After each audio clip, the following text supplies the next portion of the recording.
Welcome back to some new r/malicious compliance stories, where people comply to the letter, but not the spirit of a request. I hope you had a great day. The first story is called No Overtime. I've been working at this job for some years when I got a new manager. A month or so into her working there, she came into my office and told me I wasn't allowed to work overtime anymore. And if I had any issues, we can discuss it. The way she said it sounded like she was expecting this to really hurt me. I sent an email to confirm the conversation we had, and her response basically said, "Correct, no more time theft." I didn't really like that accusation. I usually stayed a little late by 30 minutes at most to finish up projects. A lot of projects come in last minute, and other managers were thankful for my help. So I quit staying to finish projects and wouldn't start a new one if there wasn't enough time. No real issues, but some projects started falling through the cracks. I let the other managers know. My manager told me no more overtime and that I'm just following orders. Fast forward to barely a month later. As I'm leaving for the day, she rushes to me, asking if I can work on, you guessed it, a last-minute project. It's potentially worth millions. I explained how I've got plans, and I'm not about to be a thief. Next day was too quiet. In the afternoon, I got a request to have a meeting with my manager and HR. Usually, you get a written complaint beforehand, so I'm still a little off guard. I could at least be a little prepared. At the meeting, my manager reads off grievances like it's an intervention. She frames it like I have antisocial behavioral issues, insubordinate, and I don't go the extra mile. If you let her keep going, I wouldn't be surprised if I was somehow to be blamed for the company not reaching its goals. When she finally finished, she had to have started writing that the night before and into the next day. I asked if it's okay if I had my say. I pointed out a lot was just her opinion, and I'm overall well liked. I always do exactly what she says. However, my manager likes to constantly move projects around while I'm working on them, and I'm not allowed overtime. She denies ever saying this, so I forward the email to HR. My manager then starts backtracking. She didn't mean it permanently. HR takes me off the call a bit. When they come back, it's just HR. And I start by saying I'm not signing anything. They tell me, let's agree to disagree. This has been one big miscommunication, and they appreciate all the work I do. I asked to confirm if this was going to be held against me in any way, and they said no. They went on to say if I can stay late sometimes, great.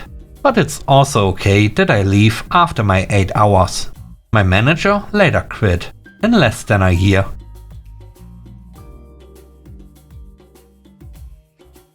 The next story is called Look Pretty.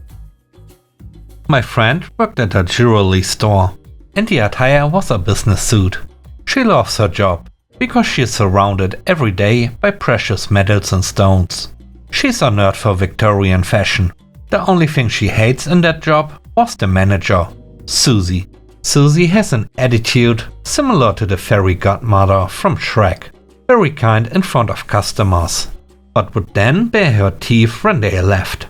Her favorite pastime was to chat with a customer, while criticizing the employees with remarks about their appearance, or what accessories they wore didn't match their complexion and such.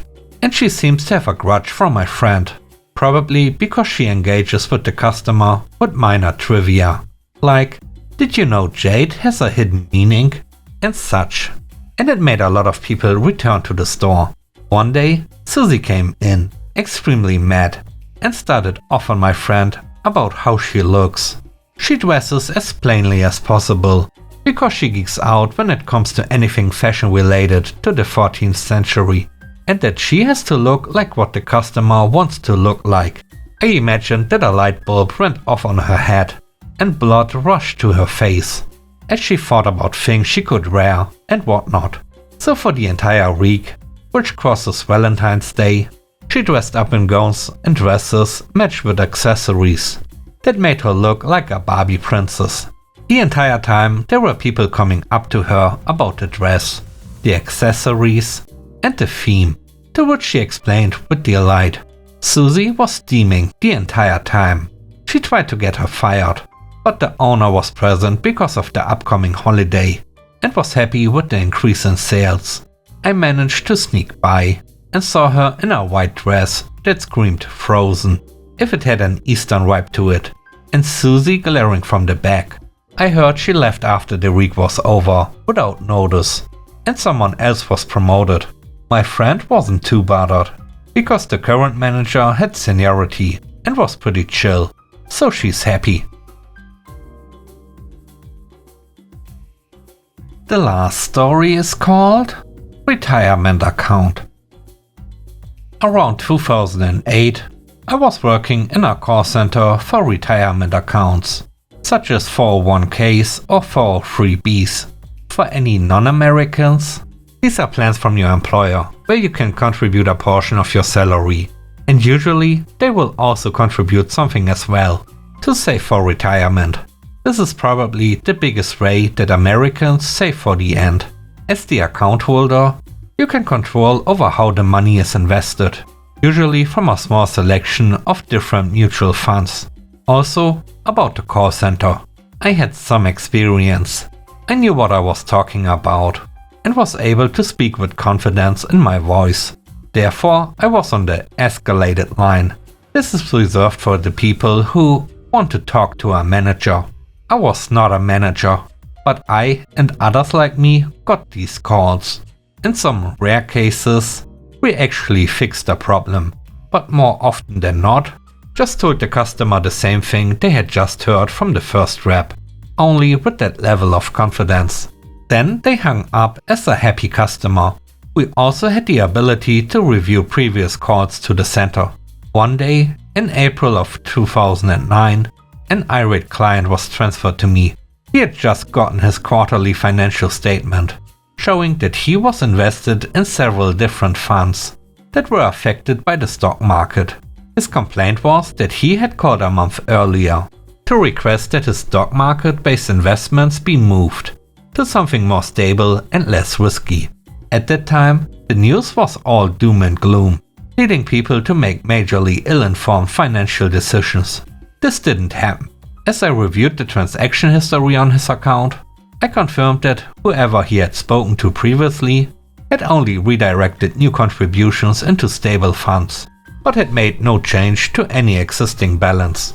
I told the gentleman that I could review the call, and if our rep had made a mistake, adhere to his wishes.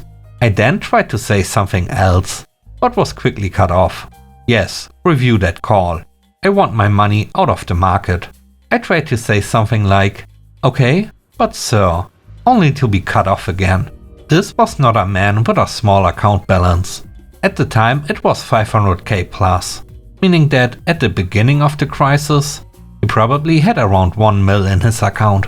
I reviewed the call, and yes, our rep had made a mistake.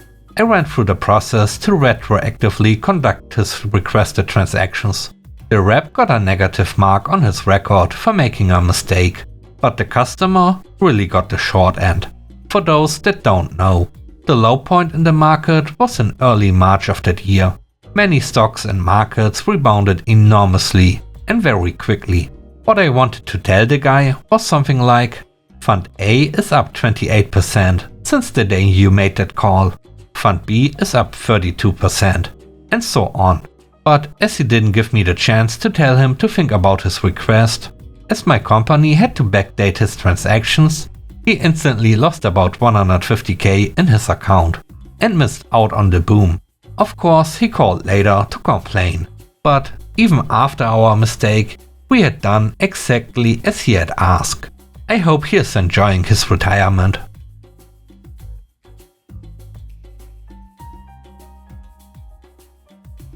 Thanks for watching the video. I hope you enjoyed it. If you did, please don't forget to leave a like, comment and subscribe. And if you have time, watch another one of my videos. And now, I hope you have a great day. See you soon. Bye bye.